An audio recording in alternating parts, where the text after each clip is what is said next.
Welcome to another episode of Fortunes and Freedom. Y'all already know me, Joe Pellegrino.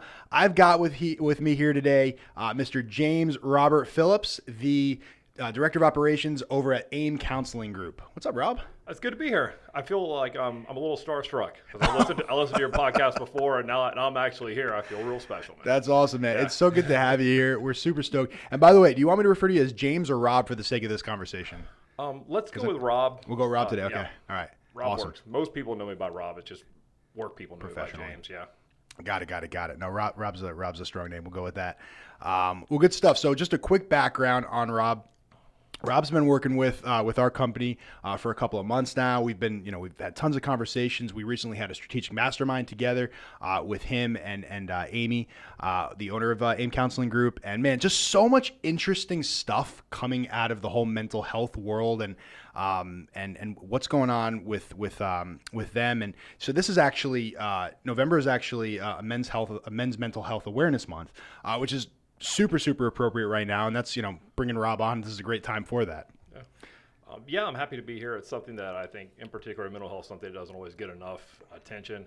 But even more so than that, men's mental health is something that's left behind even more so. So I'm happy to talk about that. And I think the reason for that is a lot of guys feel like it's not even so much about like guys feel like they can't cry. It's more like they feel like approaching their mental health and getting treatment for it is a very like mushy, wishy-washy kind of thing. Like they're just going to come and get coddled. Yeah, I think that's a common misconception, right? And a lot of guys would come and show up to get coddled and not get any better at all. So a lot of times when I find when I work with men is they come in and they expect their therapy to be that, right? They expect it to be, I'm going to talk about my childhood and I'm going to cry about how crappy my mom was to me and those kind of things. One of the things I try to instill in a lot of guys that come in and talk to me about those things is that, well, no one cares. See, I love this guy. Yeah, like what matters now is what's in front of you. Okay, Yeah. we can go back. You want to resolve a trauma? Let's resolve a trauma. Okay, but right now you're responsible for what's in front of you. Maybe what's in front of you is a job. Maybe what's in front of you is your family. Maybe what's in front of you is something bigger than all those things. Mm-hmm. But that you have a responsibility to those things first before we go back to talk about how you didn't get the green Jell-O when you were 5. Okay. Yeah. And I mean, it sounds like you guys, that's your approach, right? Your approach is very like responsibility driven. Very much so. You have a responsibility to your mental health as a man. Okay. And part of that is, how do you handle yourself emotionally? How do you handle yourself as a leader? How do you handle yourself with your family? A lot of guys seem to have a thought in their head that is different than what works, right? One of the things that I talk to a lot of guys about is what does masculinity mean to them? And what is it to be a man? Some guys will say, well, when I punch holes through the drywall, I feel like quite a man. Yeah, that's not it at all. I think Jordan Peterson says that, a man should be exceptionally dangerous but under control. It's a good way of putting it. I like that a lot. Yeah. I've heard that recently, just, the idea of masculinity. Obviously, culturally right now, quote unquote toxic masculinity is a hot button word. And, it's just, we'll definitely get into this conversation, but as a result, I don't know if it's Jordan Peterson or maybe Ben Shapiro. Somebody was talking about this idea of, the problem is not toxic masculinity. It's about mismanaged masculinity, right? It's about, the idea that guys are, like Jordan Peterson says, guys are supposed to be dangerous, but guys are supposed to be controlled in that. And that's the problem. When you don't have any control over it, that's when you end up having morons shooting up schools and morons, abusing their wives and stuff like that. That's not masculinity. That's mismanaged danger. Well, it isn't even, I wouldn't even describe it as any kind of masculinity. What it is it's antisocial behavior. That's not, that I don't put that on the continuum there. But one of the things you will see guys engage in a lot in, right, is you have a perceived masculine act. What's a perceived masculine act? Well, I will go and I'll find the right girl for me and I'll buy her flowers every Friday. That doesn't get you the girl, right? Right. Everybody knows that. And so guys get like a lot of confusion, right? Because what you've been told growing up, how to handle your relationships, how to handle your family, how to handle your friendships, isn't necessarily the best information.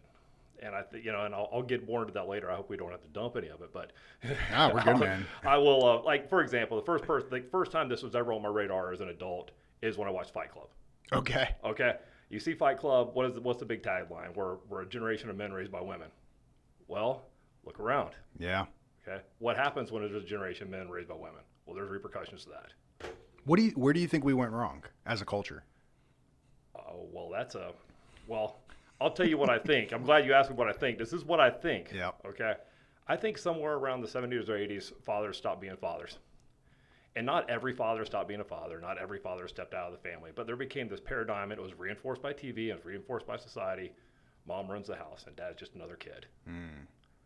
That doesn't work when you're trying to raise a young man from 5 to college, right? Well, what does he know about being a man? Well, he knows that he's subservient to someone. He knows that he doesn't have a leadership role in the area. He knows that the only time he gets attention is when he acts out emotionally. That's all bad information. I'll challenge everybody that's listening to this. Go back and look at an 80s or 90s sitcom. What's dad doing? What's he doing? He's not leading the family. No, think Peter Griffin and stuff like that. Like that's what dads are. That's what dads are represented in the media. Right. Peter Griffin's a joke. Homer Simpson's a joke. Right. And that's unfortunately been reinforced for years and years and years. And that's the root of it. I mean, generation raised by women from that perspective. And obviously there's nothing wrong with, women, but there's a reason that God made two sexes, and there's a reason that there's two genders. And man, it's so frustrating for me to watch as a younger generation, as a young father, and just kind of, just see the mess that's being made now. And it's all, I'm with you. I believe that a lot of the mess, if not all of the mess in the world right now, ultimately stems from men abdicating their roles. And I mean, that's where ultimately it all comes from. The mess that it creates, down to the, urban youth without a father, and what that leads to. And there's just so much crap that comes out of that. There is a real correlation, and I don't think people talk about it very much. If there's no father around, especially between the ages of say 10 to 18, it's going to be real tough to have a handle on manhood. You talked about urban youth or disadvantaged youth. This is epidemic there, right? What do you know? You don't know what dad taking control of something, dad being here for the family. No, you know a good mother, right? But unfortunately, that doesn't get the job done. Right. Generally, no matter how good of a mother you are, or how kind of a mother you are, you don't have any way to teach masculinity, to teach somebody how to be a man. And being a man is a teaching opportunity, right? Because I can remember things that my dad told me when I was like 12 or 13. I'm like, this guy didn't know what he's talking about. Yeah, but come to find out, he did. He had some good information. And when I talk to 13-year-old that lives in my house, say, look, you got to worry about your character. You got to worry about your accountability. You have to worry about your integrity. Now, does he understand that when I'm telling him that now? Probably not. But if I tell him that every day until he's 18, I got a good shot. Yeah. Yep. Even if he doesn't respond to it until he's in his late 20s. I mean, that's how it kind of was for me, to be honest with you. Yeah. I mean, my dad owns a men's ministry, so he was always laying into me, these character principles and all that kind of stuff. And it's just dad, like whatever. And years later, I'm out in the real world and I'm encountering these things, and I'm going back to those things that my dad taught me and realizing, man, I'm one of the lucky ones that had a dad that I can kind of look back at and be like, man, he really, he took the time to teach me what it means to be a man. Whether or not I took him up on that, that's on me, right? Yeah. But he taught me, and that's what I want to do for my son. It's your responsibility, right? Exactly. I appreciate that. I wonder with a lot of people, though, you mentioned toxic masculinity. I always ask people, what does toxic masculinity mean to you? And a lot of times they'll tell me something like, well, you think that a man should be in control of everything, or be in control of people, or you should be controlling, or you should be nasty or mean, or that's actually, and I won't say this too loud, but that's actually a feminization. Okay. Men that show passive aggressive behavior, that's not a masculine trait. And Jordan Peterson does a great job of describing this. He describes dominance hierarchies. That's like a man trying to participate in a argument with a woman. You're really unarmed. If I go home and I say, Vanessa, I'm mad about the dog bowl being left on the counter, and I want to argue over that. I'm going to lose because I'm not wired that way. What happens? I get emotional. I yell, and that's not what you're supposed to be. And I had to learn that the very, very hard way. And part of the work I do is I want guys that are maybe 18, 19, 20 not to have to learn that the hard way like I did. Mm-hmm. You know? So it's an interesting thing that a lot of people just don't have this information that's kind of been in front of our face for a long time. Absolutely. And I think that's the frustrating thing about it. It's almost like this like widespread gaslighting that's happening where like it's just like how does nobody see it?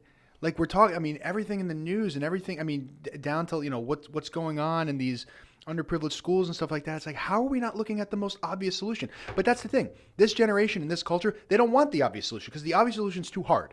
There's not a pill for it. It is so beyond frustrating to me, just personally, just looking at this. And that's why we need more guys like you that are helping, to instill that message into the younger men of today. Older ones too. Older ones too, yeah. Those are probably harder to fix, but well, what you find is these guys will come into therapy and begrudgingly come into therapy, and I can talk about that later and how few men actually get help. And they'll notice they'll be in their 50s or older, or maybe a little younger, and say, "Man, my relationships are horrible. Yeah, I've been married 5 times, or this one client I have. I'll try to be very vague. Finds that he's buying a lot of things and taking a lot of trips and not getting a lot of quality stuff in his relationship and wondering why he isn't getting what he wants. And a lot of this has to do with what? Like how you present yourself in the relationship, what you think that your partner needs, your partner wants. There's a saying that people have, and I hate the saying. I want to know what you think about it too. Yeah, they'll say, happy wife, happy life. Mm-hmm. What is that? What do you think about that? Yeah, man, that's just, I've definitely said that before. Yeah. And it's happy wife, happy life. I mean, that's just basically putting yourself in that subservient position. Like, as long as I can just make her happy, as long as I can make her happy, we're all going to be good. Yeah. It's disrespectful to my wife too. It's super. I was going to bring that up. It's super disrespectful to your wife because like you're telling everybody I got this nasty woman at my house, right? And all I do is like walk around trying to make her happy, and I'm never able to do it. And if I do it for 5 minutes, then I have this peace, right? There's also an argument that says, and I'm not saying that I say this, but your wife may not know exactly what it is that's going to make her happy. Mm-hmm. Because what it is that makes people happy in relationships is, I don't know why my wife makes me happy. It's her femininity that makes me happy. Yeah. Okay. And what would I do that makes her happy? Well, it's the masculine qualities I have that make her happy. I couldn't articulate that, and if I tried, and I'm a therapist. Right. Yeah.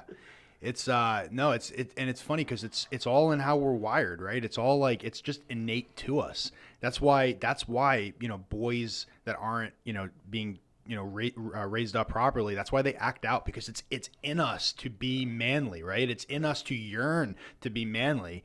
And when that need isn't fulfilled, that's when it starts bubbling into other things. That's when it starts bubbling into problems, mental health issues, acting out, abusing women, and it's ridiculous. I promise this will be the last question to ask you, Joe. Go ahead. I know we have plenty of time. I know as a guy that what you know about what I do in our business is as a consultant, right? We talk. What is it you think from your perspective that keeps men out of receiving mental health care? Let's see. There's a couple of things, I think. Okay. I think it depends on the guy. So a guy like me, the reason that I wouldn't seek mental health care is because I know that I'm just going to be told that it's not my fault and it's this person's fault. And, I feel that that's what's going to happen. That's me, right? I'm on that end of the spectrum. Now, knowing you, I know that's not the case with you guys. But for me, that's where I'm at. On the other end of the spectrum, the more, a more sort of typical guy. Yeah, I mean, it just seems soft. It just seems like, my wife tries to get me to talk all the time. I don't want to do that. So why am I going to go sit and talk to a therapist? It just seems to, I don't know. It just lends itself to, it just doesn't feel right. It does seem soft, right? Yeah. And I think that's natural. Mm-hmm. For if you're a guy that does your own thing, and you think, I'm going to go talk to somebody about my life or what's going wrong, it seems soft. And I do see that. But it's something you brought up is, you have this notion of you're going to go to therapy and this person's going to pat you on the back and tell you everything's okay. Mm-hmm. That is, and I'm sure that happens in therapy. I'm sure it happens a lot in therapy. that is probably the worst thing you can do for somebody that walks in your door. Okay, it's a good way to have a client come back over and over again, because every time I come, I feel good. I know I had a good session with a client when they walk out of there feeling not so good. Mm-hmm. I had a client tell me this the other day. He said, we had a really rough session. I was really upset. And then you just abruptly stopped on the hour and said, all right, man, if you need anything, give me a call and I'll see you next week. Mm-hmm. And he said, you didn't, not that you didn't care. He said, it didn't matter how I felt. That's so important. Yeah. That's so freaking important. And that's a good thing to me. I want to, if I had a problem in my life, and I've been there before, I want to be able to think it through. Mm-hmm. I want to be accountable to it. Okay. And I'll give you an example of what a lot of guys that come to therapy, they would probably do. Okay. Let's say that you have a guy that had a bad mother. Mm-hmm. Okay. Bad female relationships all the way around. And he comes to therapy and he talks about these bad relationships and how they were mean to him and didn't treat him right. And he comes to a female therapist. Nothing wrong with a female therapist. Mm-hmm. Okay. And she says, oh my gosh, I can't believe these things happen to you. You're so brave to get through that. And you know what you've done? You just kept the problem going. Mm-hmm. You just kicked it on down the road. Yep. Not because the therapist is bad, not because they're not doing their job, but they didn't hear the message they needed to hear, mm-hmm. right? So the message is what? Your relationships are bad because your fault. I'll say this really, really soft, and I don't want to, if somebody quotes me on this, I'll try to pretend it's somebody else. 99% of your relationship problems between men and women, man's fault. Yeah. How so? Well, how about this? Okay, when you have a relationship with somebody and you're with someone, there's some things that person needs, and there's some things you need from that person, right? What you're looking for as a man, and what you're actually looking for versus what people tell you to be looking for, probably two different things altogether. Okay, but when you find somebody that you want to be with, you have some behaviors you do. So what do guys do? Well, we mentioned buying flowers. We mentioned all those things, right?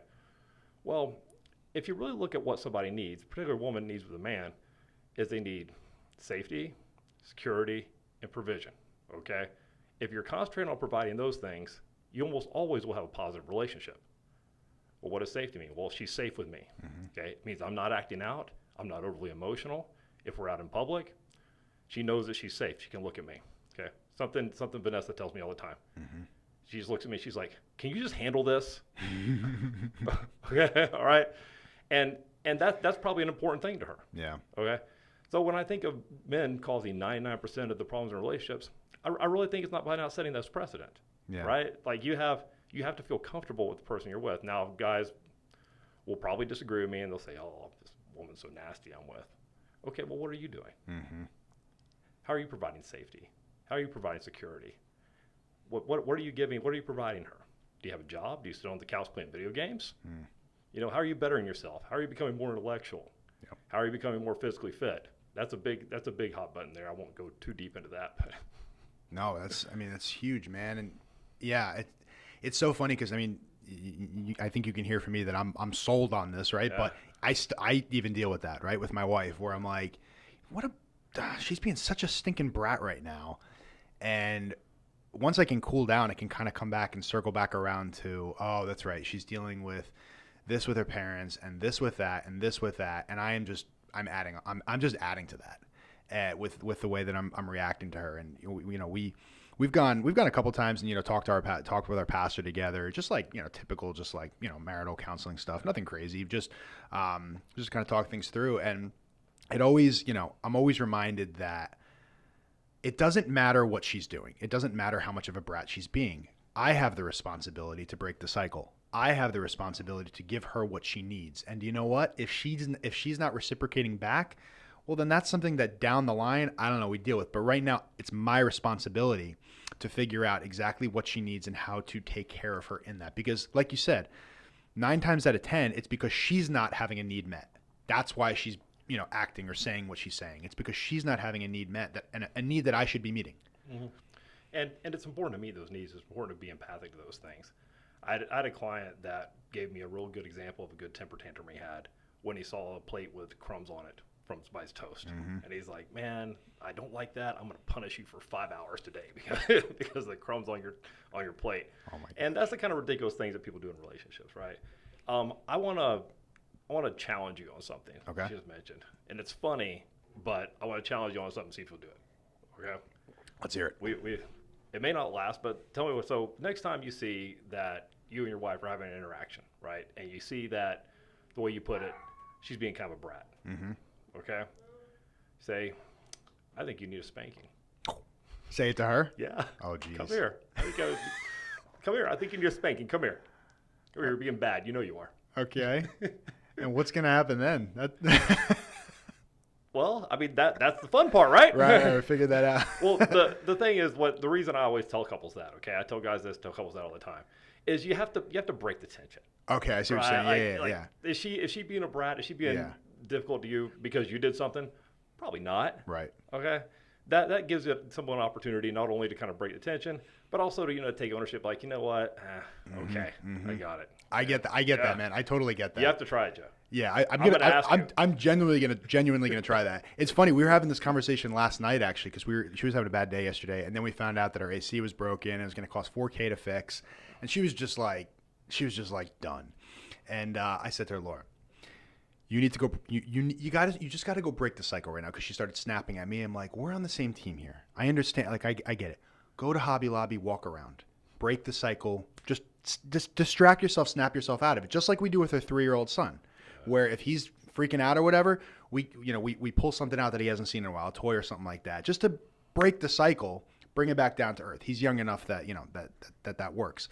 And I think that's so true, and it's so hard sometimes in those arguments to actually be the one to break the cycle and be the one that walks away. I'm always the guy that I'll walk upstairs and then I'll think of the thing that I wanted to say and I'll come right back down and restart it again, even though I absolutely didn't need to do that.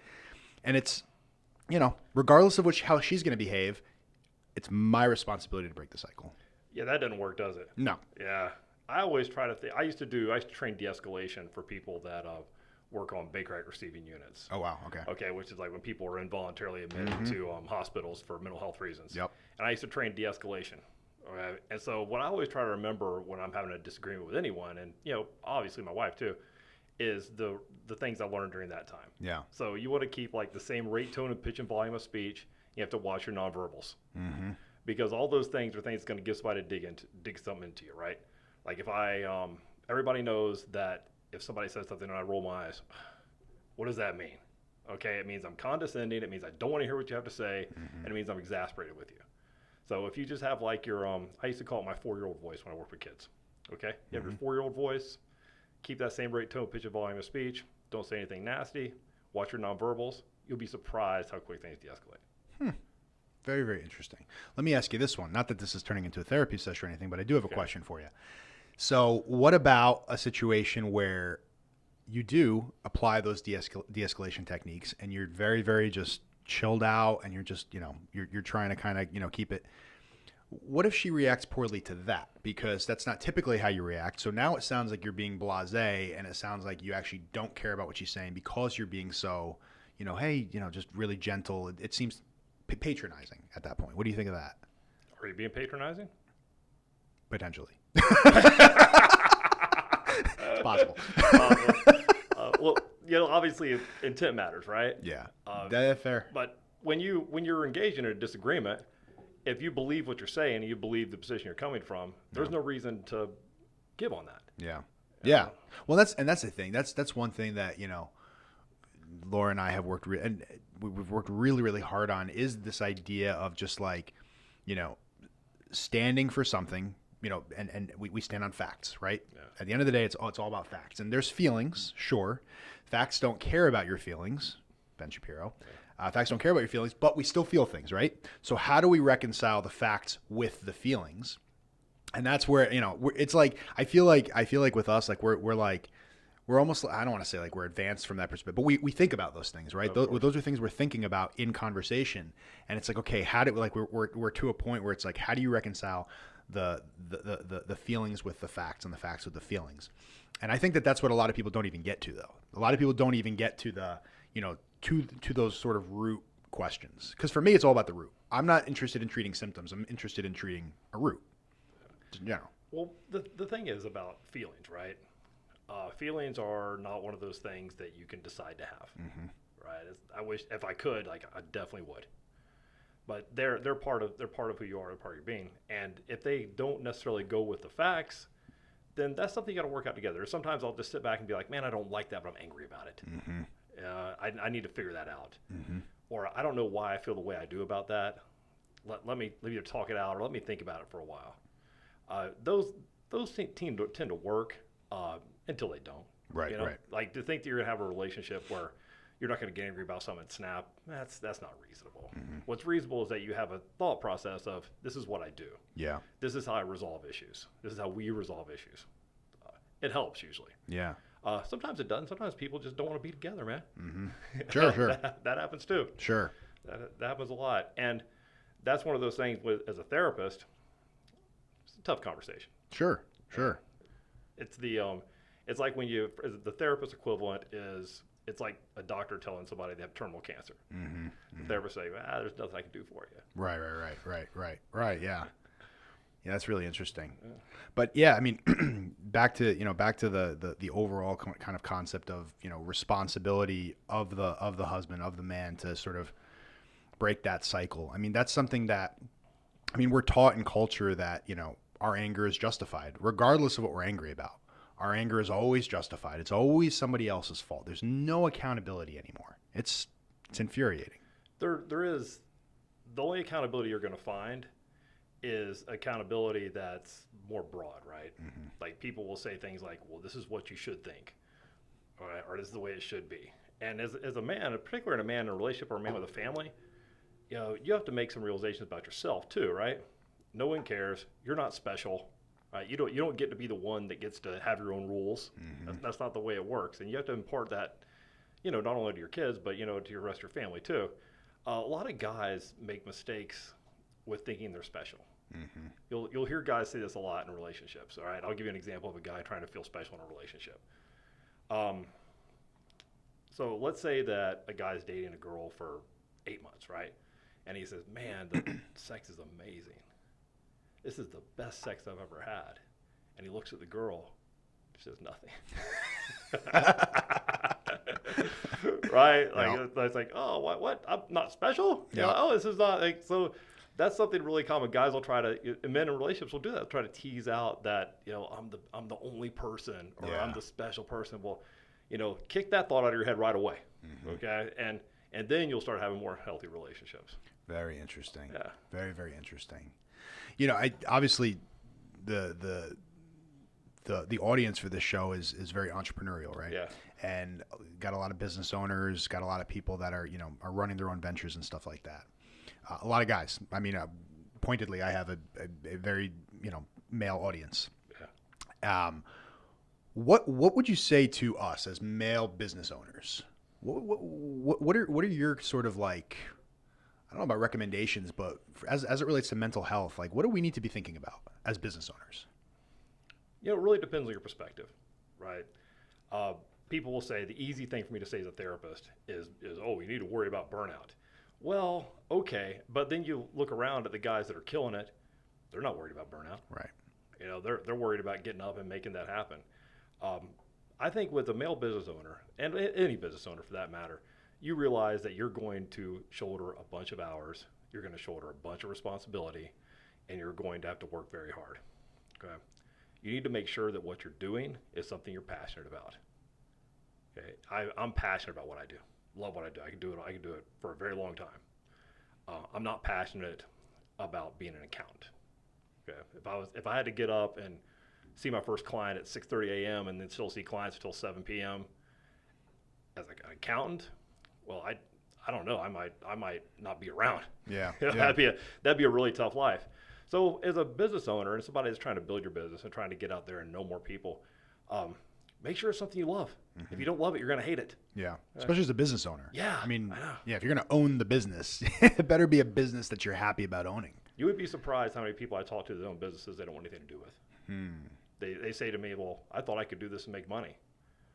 Well, you don't make money on the couch. Yeah. Yeah. No, it's 100% true. I owned a turf company years ago, and I didn't love it. I hated it, in fact. Yeah. I hated every second of it. And it was not my best show. I actually look back on that, and I've talked to my team about this before. I look at that as those were my coward days. Those are my dark, just anxiety filled, just coward days, and dark place to look on. But to your point, it's, I didn't, it's not that even that I didn't love it. I hated it. And I was just totally like not at peace the whole time with it. And coming into, building this business from the ground up, everything just feels like light, even though I'm working my butt off. I'm working harder than I've ever worked in my life. And I'm doing things that in the past I would have said I don't like doing. Things like sales, things like talking to people. I'm actually fairly, not antisocial, but I'm fairly introverted. And I'm doing all these things that I would have classically said I hate, but I'm loving doing them because of the context that it's happening in. It's really changed my perspective. It's interesting, right? Because if you hate what you're doing, like that doesn't have a price tag on it. Yeah. I mean, I've definitely been there where I was sitting in a job making a very good living and looking around saying, ooh, I hate this. Ooh, I hate these people. Mm-hmm. Ooh, I hate getting up. And no matter what, you need to make that change. And it's impressive to know you did that. A lot of people don't. Think about a generational problem, right? Recently, probably people my age and younger, they understand that they can have a job, do something else. There's generations of people I spent 40 years in General Motors. Never thought for a damn second whether I liked putting the bolts in the frame of the car, right? And this is something we have now that is, we can make those choices. Yeah. People are wondering about, do I enjoy my job? And over probably the last 40 years, we've experienced like a level up of a hierarchy of needs, right? Like not only do we need a job, we need a job that fulfills us, makes us happy. Mm-hmm. Nobody was thinking about that. Yeah. Our grandparents didn't care. Right. What do they got to clock in for to exactly. make it? Exactly. It's really, and we are in such a unique time and place in that we live in the greatest country in the world where we can start our own business from scratch. Like it's something that we're effectively supported in with some governments, especially here in Florida. Like this is not something that happens. Like entrepreneurship is not so much a thing in a lot of other countries, even places like the UK, where you think like it's like they're just like us. They ain't just like us. I mean, British people are fantastic people, but I'm saying like government wise and the business environment there, it ain't like us. And having this, and that's why I'm so passionate about what we're doing here, and I'm so passionate about this audience is. I want to inspire other entrepreneurs to do what I did, right? And to not make the mistakes that I made. And hey, you can get in on this a lot sooner than you thought you could. A lot sooner. And what that's going to do for you, I mean, frankly, mentally. Like I said, like I'm very hyper aware of all of that stuff. I always have been. My mom was always really, big into that. And so I'm not okay with anxiety. I'm not okay with just sitting in it. I'm just not okay with it, right? So, okay, it's my anxiety, my responsibility to do something about that. And you know what? I'm glad you said it that way, right? It's my responsibility to handle. Mm-hmm. It's not my responsibility to blame somebody for it. It's an interesting way of putting it. It's been I'm glad you mentioned entrepreneurship because I don't know about everybody else's field, but the last 2 years has been really good in mental health. Very interesting. It's been obviously we're in the biggest mental health care crisis I've ever seen. And interestingly enough, and when I was going to school to learn how to be a therapist, there wasn't they didn't have a part in the book on like, this is how you do therapy through a pandemic. It wasn't in there. Yep. There wasn't a pandemic page. Yep. So and I'm sure it's true for a lot of businesses and a lot of people you work with, it's changed the field. Mm-hmm. The field of mental health has pivoted like 100%. And what makes this such a crisis is like such a unique set of circumstances that you thought you would never see it. Yeah. I was involved with a startup 5 or 6 years ago, and they wanted to provide treatment services for online through webcams, and they had all these things. They had a really good package put together, but no one would pay for it. Mm-hmm. And now here we are. And now here we freaking are. I know. Right. It really is quite unbelievable when you think about that. And what makes it I'll shut up about it after this, I promise. No, go. Okay. So what makes this such a unique crisis, okay, is the way that this whole thing came about. Is we are, March 2020, I guess. Oh, you guys are going to be locked up for 2 weeks. Everything's going to be cool after that. Don't worry. Right. All right. It's cool. It's 2 weeks, man. 15 days to slow the spread. Yeah, exactly. And so everybody's like, okay, I'm on board with that. Okay, so this lasts longer. So what's open? Well, grocery stores, liquor stores. Okay, that's what's open. So people get used to kind of doing that. All right. And then some really cool stuff happens. Your news stations start disagreeing on what to do with it. Mm-hmm. Okay. And then you have like this whole, resurgent of, racism is a problem again. Well, everybody's in front of their TV, so we can talk about it. Okay. And so then you have this virus that's causing issues in the country. You have, violence in different cities for different reasons. Okay. Which is a problem in itself. But then people are only able to watch the news because they're home. And then it becomes, well, you don't want to wear a mask. You must not care about anybody else. Mm-hmm. Or you want to wear a mask. You must be soft. Or you want to vote for that guy. You're a racist. And so it's polarized like so many people. You can't think of it. Think of it, Joe. 2 years ago, you could have conversations with people you cannot have now. Yes. 2 years ago, you could walk up to somebody and put your hand on their back and say, man, it's good to see you. Mm-hmm. So not only have people like been polarized and people can't get along with their families, people can't get along with their friends, but also they can't touch each other. Mm-hmm. They can't, they can't be around each other. They can't gather. They have different opinions on what to do. You don't know, like when I meet somebody new, I don't know if I can shake their hand. Mm-hmm. If I see a loved one that I haven't seen in a long time, I'm like, can I hug them? Mm-hmm. Okay. This is what makes this such an acute mental health crisis, because everything that we cope with and everything that we're able to like kind of get out of our systems, wasn't available. Right.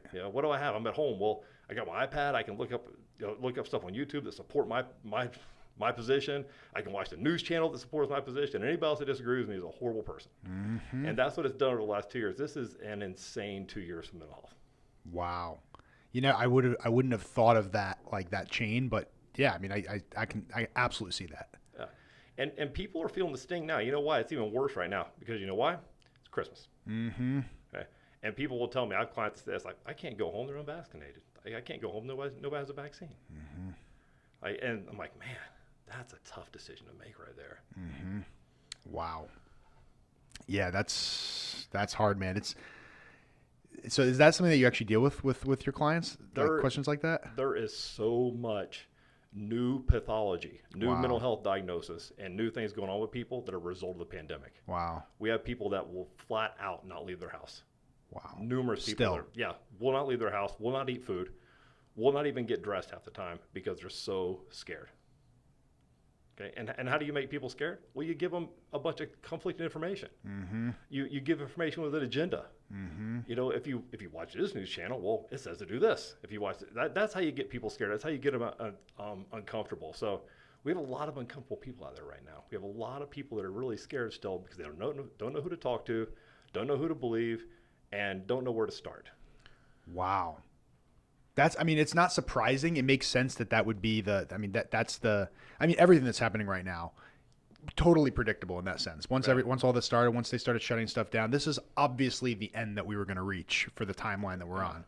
But it's still like, man, people are still that afraid. I mean, I haven't been afraid for, well, the whole time, to be honest with you, to be 100% honest with you. But we've been living our life completely normally since the end of May 2020.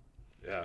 And I guess you assume, we assume rightly or wrongly that most people that aren't living, didn't want to take up that mantle. It was a political kind of thing.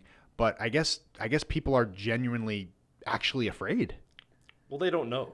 That's Right. the problem, is that a lot of people don't have any tolerance of uncertainty. Mm-hmm. I'm like you. I mean, I was like, whatever. Yeah. Can you please open the bar? Right. I kind of felt that way. Me and Vanessa, we're both in really good shape. We both, we feel pretty healthy. But there's people that are maybe not healthy or maybe very healthy, and they just don't know. Mm-hmm. Like, think of the people that just take a walk through Publix. Okay, go through the parking lot and go in the store and look at people's anxiety level being in public. Mm-hmm. Okay, look at the people in their cars that are like wearing 2 layers of mask. Okay, look at the guy walking out in the park that's wearing a mask because you don't know. Mm-hmm. Nobody knows. Like, am I going to get sick and die? Nobody knows. Right. And then what do you say when you turn on TV? Well, follow the science. Well, what's the science? I hear a lot of different science. Mm-hmm. And that's what it is. People, you see them really uncomfortable. Just look at people being uncomfortable. If you get a chance, Joe, like just walk around. Yeah. I know I look at things like a therapist and like somebody should stop me. Yeah. But you can see it on the people's face. You can see like if you walk past people, you can see people that are like, oh, I can't get close to that guy. Wow. Yeah. And this is a big change. Yeah. And we don't, you can't really express how much like that kind of closeness and social closeness and social connection, like how good was that for people? Because a lot of it's gone. Yeah. Wow. That really is crazy stuff, man. Absolutely nuts. We deal with it. We have some family issues kind of going on right now that are centered around that whole thing. It's just crazy how this has become everything. The whole COVID thing. I mean, I remember a year ago, me and Laura were like, "Oh man, I wish people just stopped kind of talking about it." And now it's like it's just it's a topic of conversation. Like you're either talking about how ridiculous it is, or you're talking about how ridiculous it is on the other end, or everybody's always talking about it. Yeah. All the time. So and I guess if you're a kind of person that truly is afraid, I mean, I'm sure that doesn't help. No, and it's real, because I see that and I'm yeah. Come on, man. But it's really out there. It's Wow. really out there, and I feel bad. You know, I definitely feel compassion for somebody Yeah. that is that afraid and that scared of what's around them. And a lot of people have underlying pathology, right? Yeah. A lot of people Like have germophobia type yeah, stuff. yeah, or they'll have like a lot of people have like undiagnosed bipolar disorder, Okay. or undiagnosed levels of depression or something like that. And this happens. Major Wow, trigger. Yeah. it just puts you in a tailspin that unlike anything else he's experienced. Yeah. And it's real sad, but I'm glad that I'm in the field, and I'm glad that I decided to do this at this time. Yeah. I remember when I decided to do this and decided to go out on my own, that I wouldn't have felt right doing anything else, because you can see it on people's faces. Yeah. And it's cool to see somebody come in and say, okay, well, let's get these things squared away. Let's get you socializing again, and that's a big part of what we're doing now too. Yeah. So I have a final question for you. I'm wondering how, you guys over at AIM, and you specifically, you take a very personal responsibility to sort of approach traditional masculinity, the whole thing. Do you get any pushback for that? Oh, of course. Okay. Of course. One of the things that I've noticed that people tend to give you pushback on, and I'll say it like this: they have done things a particular way, and it's hard to convince somebody that their particular way of doing something over the last 20 years is not the way to do it. And they may not, I may not be the therapist for you. If I sit back and say, you know what, you're failing here, we need to figure out a way to get you to succeed, and they look at me and they say, what are you going to do for me? Well, unfortunately, I'm not going to do anything for you. I'm going to provide you a conduit for change. I'm going to provide you with information that you can decide whether or not you want to take it to change your behavior. But a lot of people don't want to hear it. Yeah. A lot of people want to sit there and be however old they are, and sit on their couch and play their video games and blame their shitty father for all their misery. Yeah. Okay? And they're going to be okay with that. Unfortunately, they're never going to get the improvement they want. And if that person is going to stay there and not come in and get help, I want them to get help, but I'm not the right therapist for you. Makes sense. I mean, that in itself is a personal responsibility approach, right? Yeah. I thought you were going to ask me about psychedelics to the last question. Ooh, that's another conversation. At our last meeting, you blew my. I was like thinking about that for a while. I was like, that's so interesting. We'll talk about it at another meeting. Yeah. We're all out of time today, but guys, thank you so much for listening. Really enjoyed this conversation with Rob, and I hope you enjoyed this. I know you have a limited number of minutes in the day. I'm really appreciative that you spent 45 of them with us. So as usual, we publish episodes weekly on YouTube, on Apple Podcasts. You can find us on Instagram at fortunes+freedom. You can also take a look at our umbrella company, J. Michael Strategies, for marketing strategy. And leave comments for us in the comment section, and make sure that you subscribe, hit the little notification bell so you get a notification every single time we post a new episode. Well, Rob, thank you so much for joining me today. I really appreciate it. Thank you very much.